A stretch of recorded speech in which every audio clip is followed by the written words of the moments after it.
talk a little bit more about the the impact of nice decisions, and do you feel like there is a halo effect on your decisions? And if so, do you consider that in your decision-making process? Yeah. So in terms of, do we think there is a halo? Hard to say halo, but we do know there is an effect, and I'll talk a little bit about that. In terms of, do we consider it in our decision-making process? No, and I'll explain why. So on the first, is there a halo effect? Lots of different people have studied this. Our Office of Health Economics, our pharmaceutical industry group, and roughly what they found is that there is some evidence that other HTA bodies and pairs do pay attention to NICE. It's difficult to entirely deal with confounding variables and all of this in the analysis, but there is some evidence of that.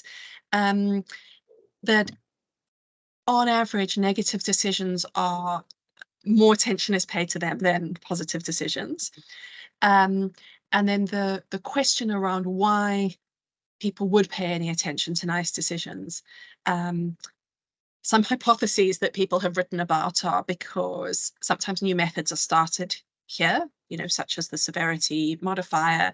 We're often quite early on in the cycle, as we were talking about, so we're usually quite relatively close to market launch.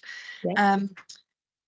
We're usually quite relatively quick, so we're sort of the sixth in Europe in terms of speed. And all of our deliberations are accessible, right? The committee happens in public, everything's online, so you can see it.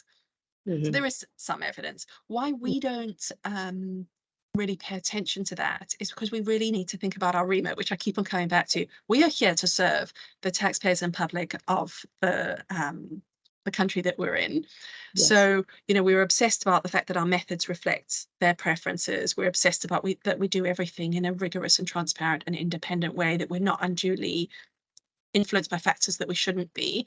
But really how the international audience interprets that, I don't think should be our primary concern. Mm-hmm.